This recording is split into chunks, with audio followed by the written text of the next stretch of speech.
Welcome to the Property Couch, where each week you get to listen to two of Australia's leading property experts. Bryce Holdaway, co-host of Location Australia on Foxtel's Lifestyle Channel, and Ben Kingsley, Chair of Property Investment Professionals of Australia, and the 2014 and 2015 Property Investment Advisor of the Year. All right, folks, you're on the Property Couch, where each week Ben and I bring you the insider's guide to property investing. Mate, welcome to the couch. What a momentous day. When was that? Before we go anywhere, I just want to say something. Ben, Yep. You're fired. Good. Can I go now? You can go, mate. All right. Sounds good. Well, I'm just practicing because it appears that you don't have to have military experience or political experience to become the president. Well, imagine if you're working and living in the White House going, oh, geez, what's going to happen now? Like, this guy's renowned for getting his own way. So if, no, you're not listening to me. You're fired. Yeah. You're fired. You're fired. Stop looking at me that way. You're fired. Yeah. No, you just give them all tasks to go out, 2 teams, to bring it back to the boardroom, let them know which policy he likes best. Of course, we're a bit tongue-in-cheek here, folks, but obviously there's been a significant event happen overnight, and the American people have decided to choose Donald Trump as their president-elect. So it's what an interesting afternoon it was yesterday, wasn't it? As we all, I think it's, we got the horse race that stops the nation. I mean, that was the race that stopped the world, and everyone was dialing in. And there was a lot of concern, let's be honest, outside of the bubble that is the US of A. There was a lot of concern. We saw that, the Canadian immigration website collapse. So there's obviously, they're quite divided, aren't they? I mean, it's almost 50-50. And to their credit, with Hillary Clinton coming out and saying, we need to be united, and Donald Trump in his speech saying the same thing about being united. Because the reality is that, and we're going to talk about this now, let's, go right through it. But the reality is that if there wasn't unity, the contagion risk across the globe is real. And, our financial system is built on one thing, and that is trust. That's it. So the whole way in which we borrow money, lend money, buy things, asset values appreciate, is all based on a very simple principle of trust. In other words, I'll give you some money as long as you give me a good or you pay back my money. So, when we've already seen what a disastrous financial system we can have, that's where it becomes dangerous. So, very true. Now, folks, Ben and I just thought this morning that, it's very fresh, the news, and so we're just going to riff it because we've had some text messages, clients ring up. What does this mean for Australian property? Podcasters come in and say, what's going to happen? Exactly. So, but I think what's interesting is since Donald Trump was elected, he's come out and done his first sort of speech, and it was very pragmatic compared to his populist stance that he's taken all the way. And, to be honest, for him to break the establishment, let's just hope that, the PR stance that he took to become elected was just his way to break in. And then as president, that obviously he wants to get a better deal for Americans, and I think that's their right. But I think at the end of the day, they're in a global economy. The impact of an election impacts a lot of other people, and all the leaders around the world, they all got up and did speeches about the election, rather than you always hear the news break to say that Prime Minister Turnbull gave a call to the winning person. No, they did a press conference, and they did that all around the world. So Clearly, there's reason for people to have some anxiety, but probably the message right now is keep calm. So do you want to go to the dark side first and then sort of lighten it up later on? Yeah, I reckon that's probably the way in which we look at it. So the dark side message in regards to the consequences of some of the policies really stem to the flow-on effect of protectionism. And protectionism is basically whereby a nation decides to look after their own, and they introduce tariffs on imported goods in a way to try and rebuild jobs and rebuild their, obviously America was known through the 40s and 50s and 60s and beyond as a manufacturing mecca. They made everything and basically sold it to the world. They're the greatest sales nation on the planet. They sell us culture, they sell us society through their motion pictures. They do an amazing amount. They sell us their technology. They are the powerhouse nation on the planet. So the idea and the connection that Donald Trump made with 50% of the voters over there was through making America great again, and promising jobs, promising to get back into that old America, and that resonated with obviously the white voter right across the steel belt and basically the manufacturing belts of America, and that's what got him into power. Now, the consequences of such actions are that new players in world trade, such as China, which is obviously an enormous nation by population and also by economy, they have been able to improve the living standards of their people through building things and selling them to the world. And they've been able to do that, and they sell a lot of their goods, obviously, into America. And we heard grandstanding from Donald Trump during the election campaign about how he was going to stop all that. So that has meant the markets have been nervous around what was going to happen, and the consequences of such actions could mean that obviously Europe, which is on the tenterhooks in regards to their financial system and the global economy was growing, is now poised to have some challenges and some risk now built into that, because we don't like change in markets. So, the contagion effect would be that there would be instability in Europe, which would cause instability in the financial services, based on that trust thing again. I will pay you back all that money that I've lent. And how do we raise taxes for those governments who have provided economic stimulus? If they can't, repay all of that debt, then we've got financial instability, and that contagion would then obviously move through the rest of the world, which would be no good for America either, in regards to, some of their bigger companies that provide global services, whether it be financial services or goods such as technology services. They will also be a problem. But there's a bit of irony in the fact that the way that Trump got into office is by being a little unconventional and using social media and having his own voice. And the world has changed for him to get elected, but the world has also changed from the days when they're manufacturing, because for the very reason that everyone wants to improve their standard of living, including all Americans, they want a better house, they want a better car, means that they want a higher paid job, which means that they become uncompetitive. And therefore, in a global market that we now operate in, you've got to look to some of these, because as you said before, China's standard of living has increased because they've had the potential to provide goods to the rest of the world. Correct. But they are still a cheaper labour cost. We know in our own business that by far and away our biggest expense is our wages bill. Yeah. And because we've got a bunch of people under this roof who want to have a better standard of living next week than they've got this week. So it's a challenge for him, isn't it? I'm going to declare here, I'm no expert in politics, and I love property. I love Australian above my property. pay grade. I'm a casual observer like everyone else, and we've Yes. probably got listeners who would pants me in terms of discussions around US politics. But I'm clearly interested in what impact it has on the Australian economy, the decisions that they make around Australian property right now because of this. And for me, the message right now, I think, is to keep calm, because I'm getting text messages. Yeah. I've been through this through the global financial crisis, where I was a property counsellor rather than a property advisor. Yeah, good point. Where people were ringing up saying, should I sell, should I sell? Nothing's changed, folks. It's a flight to quality. If the old, when the tide goes out, you see you swimming naked. If you've made good decisions and you followed the principles we've been talking about for the last 80 plus weeks, just keep calm. He doesn't get inaugurated until the 20th of January. It'd be interesting to see what he does in the first 100 days. 100 days. He can only stay for 8. And that's if he gets re-elected after 4. So it's for me, it's all about which one turns up. Yeah. It's a bit like Fremantle. Yeah. Which team turns up?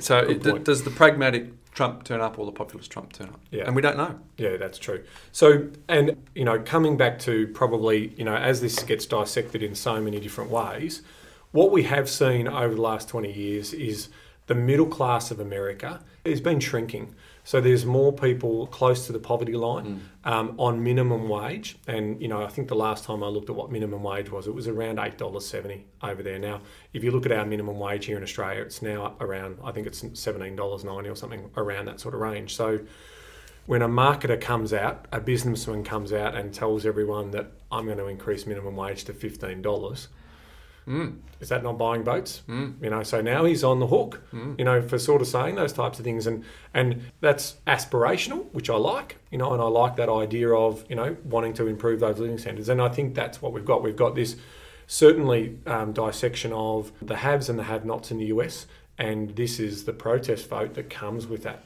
So it's going to be an interesting time in terms of how he can then facilitate that through into the so-called tax cuts that he's looking for, yet the other part of that is to build these infrastructure projects that he's also talking about in regards to where's he going to get the money for it. I mean, we've already got a bit of a debt problem over in the US. I don't think, I think everyone sort of is aware of the trillions, 1.2 trillion or whatever it is, in debt that they've got. So it is interesting. Now, let's relate that back to Australia and explore that point, Bryce, in terms of popular politics is gathering momentum. We saw it with Clive Palmer in terms of talking to that lower socio-economic set and potentially scare. Yeah, Pauline Henson's obviously the more latest version of that. So the substance of the message, it's all well and good to grandstand on a message, but it's the substance and the change that you can affect. And I believe that if you can bring people along on the journey, which obviously, in the US bubble that we're in at the moment, there's a lot of people who are hopeful of change.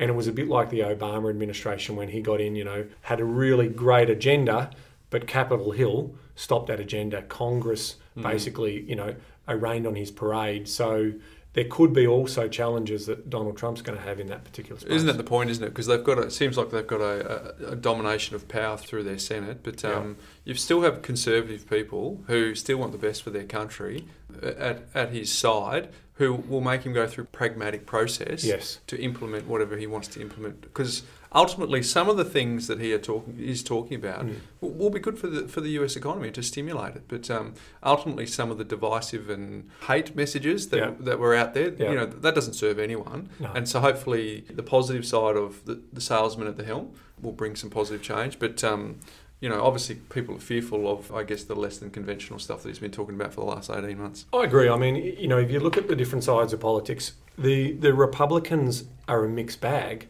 They're made up of a lot of elites. They're conservative, so there's a lot of elites in there, but there's also others in regards to old traditional values around, a very, very religious country. So a lot of traditional values around, abortion and things like that. So, and in Australian politics, we've got the same with the Liberal Party at the moment. The Liberal Party's currently led by a centre-right politician who's more centre politics than the elites, even though he comes from the elites, and he's not as conservative as some of the party. So there's a political war going on inside the Liberals in terms of who should be controlling it. And obviously we've gone from a Prime Minister in Australia which was very conservative, the Queen and country, all old traditional values, to a more modernistic Prime Minister. And now, that party is really challenged around that. And what does that do? Because we want to relate this back to property. We want to relate this back to the psychology of the buyer. So when we see things like this happening, uncertainty also means change of confidence and change in sentiment. Now, we've had 12 hours to digest this. We've slept on it. It looks like the markets are opening in a positive way. And I think a lot of that had to do with, the speeches made by Donald Trump and also by Hillary Clinton. He seemed quite genuine in his candour for her. Expected him to say he's going to get the prosecutor to come and... No, he said the enormous contribution that she'd made was positive, and I thought that was really good. Yeah, that's a great story, because that again about which Donald Trump's going to turn up, the narcissist or the person who actually is not going to be pragmatic and egotistic in terms of what they're going to do. Let's be honest, the narcissist is always going to turn up. It's whether he's a populist narcissist or a pragmatic narcissist. Very hard to change that. That's true. And that is a message around. Hopefully, he'll surround himself with sensible advisors, and even the Republicans, in terms of some of their agenda in the Congress at Capitol Hill, are potentially going to also make sure that it's balanced. I think, what I liked about his speech is he reached out and recognised all the people who made a valuable contribution. And that was the first time I heard him say we. We, I, there was I. You got someone else he gave the floor to someone else as well, which was good. It's almost like, to borrow, we love a bit of sports banter, to borrow the sports analogy, the club's bigger than the player. And it's, he's still a player that goes through... Fremantle's bigger than Matthew Pavich, although he's made an enormous contribution. So we've got these countries that have always been allies. We have this Judeo-Christian sort of faith, value system. We speak English. We hold the same values for security and freedom, the same way of life. So the two countries are bigger than a personality involved, because you've got Bill Clinton, you've got George Bush, you've got George W. Bush. They are no longer influential in those countries, but the relationship between us, the strongest allies, still totally exists. So again, another reason to keep calm. Yeah, so let's get back into the consequences for Asia for us. We want to explore this. So the markets have opened up pretty confidently, which is a good sign. So I don't think the argument around a natural flight towards bricks and mortar is can be called just yet. But normally what we do see, if we do see volatility in the markets, we do naturally see a flight towards bricks and mortar. But the trade talks and the big free trade agreement that we had set up, I don't know what was it the Asia Pacific trade agreement? He said he was going to tear that up. That's a big agreement where all quite big, powerful nations were setting up this free trade agreement across all spectrums. That was an important bit of trade for Australia, and if that does drop off, and if China is restricted in terms of what trading they can do into America, that has flow-on consequences for their economy. And if their economy is not growing at 6% or above, whether that be manufactured growth or a manufactured number, the reality is that then puts stress on their financial system and puts stress on their economic development and their prosperity to increase living standards, which means, as you say before, they're buying less of our raw materials to be able to do that. I think what we'd want to be watching over the course of the next 100 days is oil prices. We want to be watching iron ore prices. If the iron ore price got down to $35 a tonne, that is break even for our big miners, and that will put pressure on jobs in the mining sector through Australia, and that obviously then has flow-on effects because our miners are well paid for the work they do living remotely, but they're also FIFO, so they fly in, fly out. So if there is a contagion and Asia is impacted in their domestic economies, that naturally has a negative flow-on effect to the Australian economy, and that could change sentiment and confidence and have an impact on property prices. Yeah, but property is an essential need, so it's not as if people are going to pitch a tent and go and live somewhere under a tent because, so ultimately, yes. Whenever there's noise, you've got to go back to the facts. And if our listeners haven't listened to Andrew Wilson a couple of weeks ago, they should go and listen because he talked about 1,100 people a week into Sydney, 1,400 a week into Melbourne. I think that potentially there's the spotlight on Australia as a safe haven for people to move here, to park their money, all those sorts of things are coming.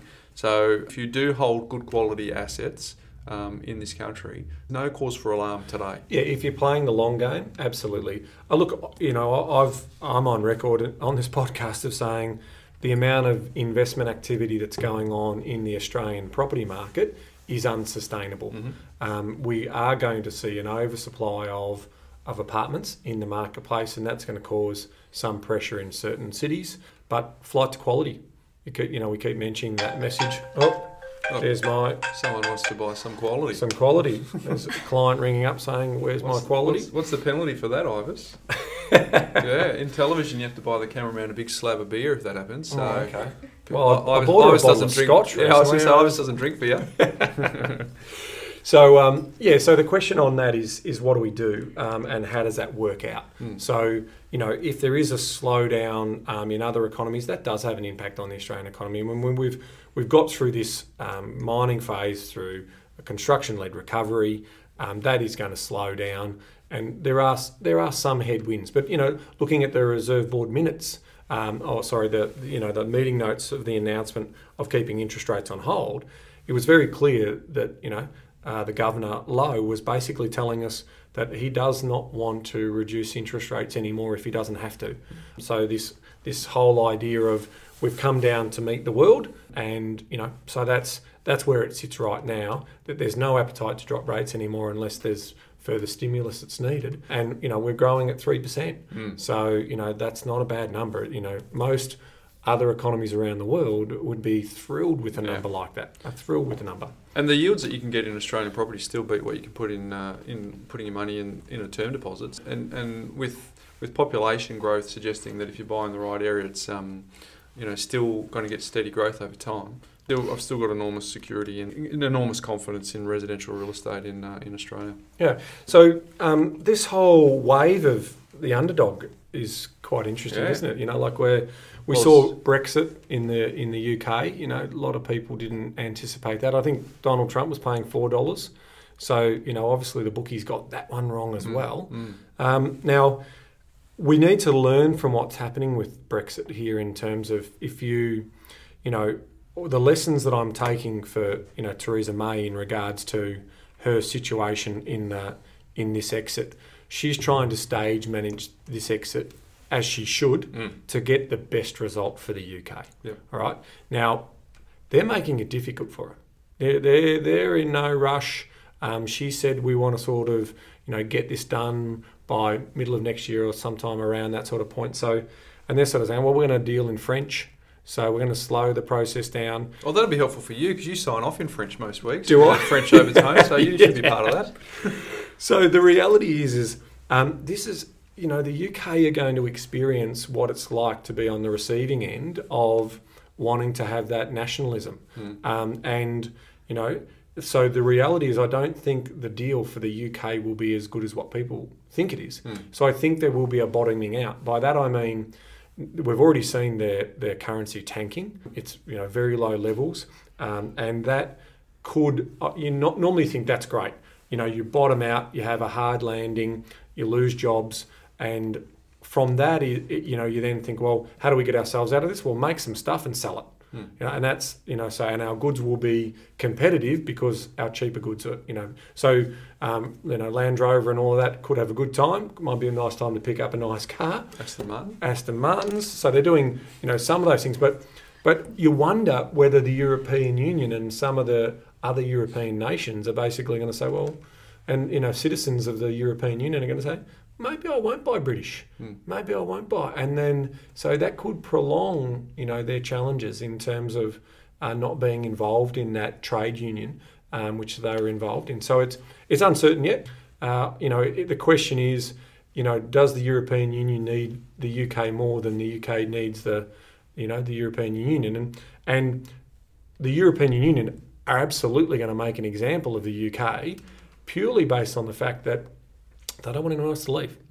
So, a similar, we were talking in terms of, when it comes to sport analogies, again, if a player wants to leave and you don't want them to leave and that'll open Pandora's box for a flight to get out of a footy club, that's the challenge you have, isn't it? Yeah, it's like the system is more important than the individual within the system. Yep. So, the UK representing the individual within the system, they'll protect the system at the expense of the individual. And that's why you always sort of think of a system as a triangle. The strength is at the bottom. If you tip that on its point, it's very vulnerable. Yep. So therefore, the stability comes from the system, not the individual within itself. Yep. And look, I think part of that Brexit vote, and I think part of maybe the populist vote in America, was also had a lot to do with immigration and challenges around that. And Donald Trump did an amazing marketing job of talking to those people about protecting their borders and those types of things as well. So we are in globally uncertain times around obviously all of the issues that are happening in Syria and all of that, and obviously this humanitarian crisis that we've got, but everyone's sort of protecting their own backyard at the moment, and I think that's challenging, for a hospitable, healthy world. And if you're listening, here's one tip: don't upset too many people out there, mate, because it comes back in spades, and we don't want to see more terrorism, we love thy neighbour, welcome other people in. Embrace alternative cultures. All of those things are really important for global harmony and global stability. There's my keynote speech message. I'll exit stage left. We'll send him a tweet, Ivis, on the Property Couch, and we'll say, congratulations, Donald. No need to get back to us because you're probably a bit busy at the minute.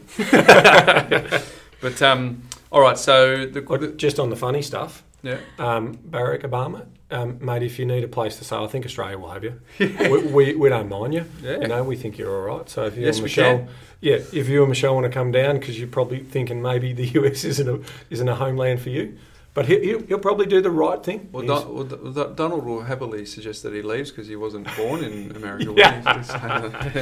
Anyway, no. Anything, Tony, there's lots of people who have very strong political views. Correct. We're not pretending to be political experts here. So, we're a couple of hacks on the Property Couch. So, but a lot of people... A lot of clients listen to this. A lot of our community listen to this. So, what's our message, Ben? It's largely that there are. We talked about 6-7 podcasts ago. The headwinds are coming. Mm-hmm. So, we're obviously of the view that this. What impact does this decision have on those headwinds? Yep. Because it does affect our economy. Yep. For those people who are holding residential real estate, keep calm. Yep. And if you have followed the principles that we talked about in the good times.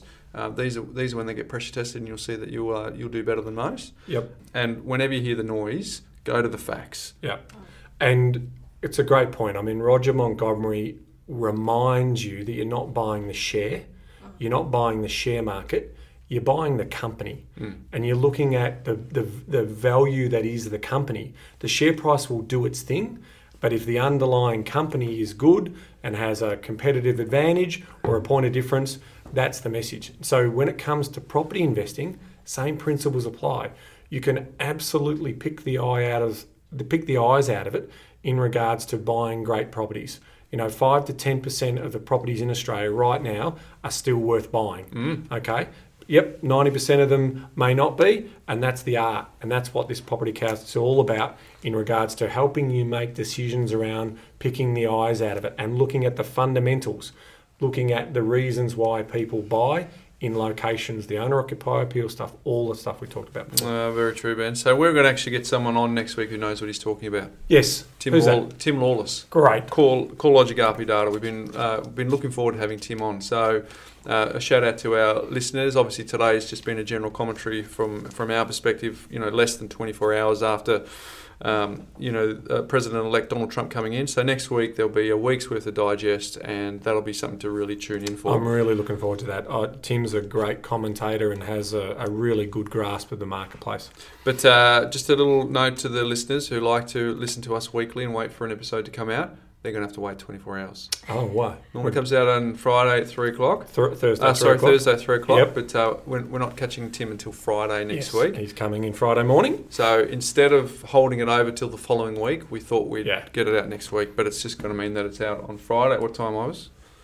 2? Oh, gee, that's big a call. Big call. Oh, support. We've got Crystal in helping us. She's from Brexit. She's left the UK and decided to come over and hang out with us. So there's the shout out to our intern. Yes. Good to have you. Welcome on board, Crystal.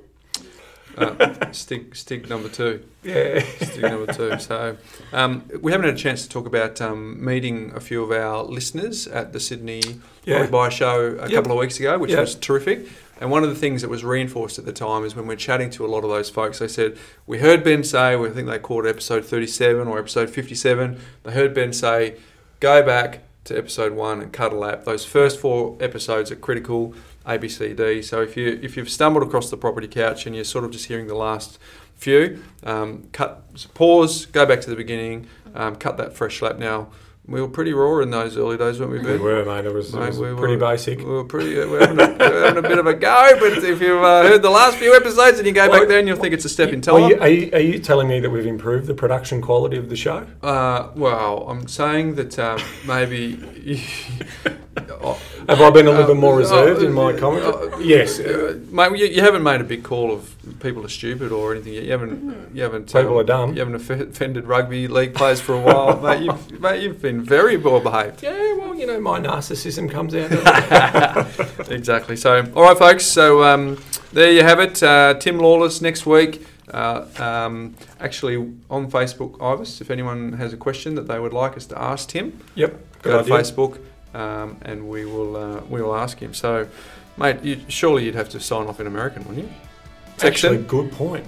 Texan? See if I can do the American language. There we go. I just got to slow down a bit and ask for a burger.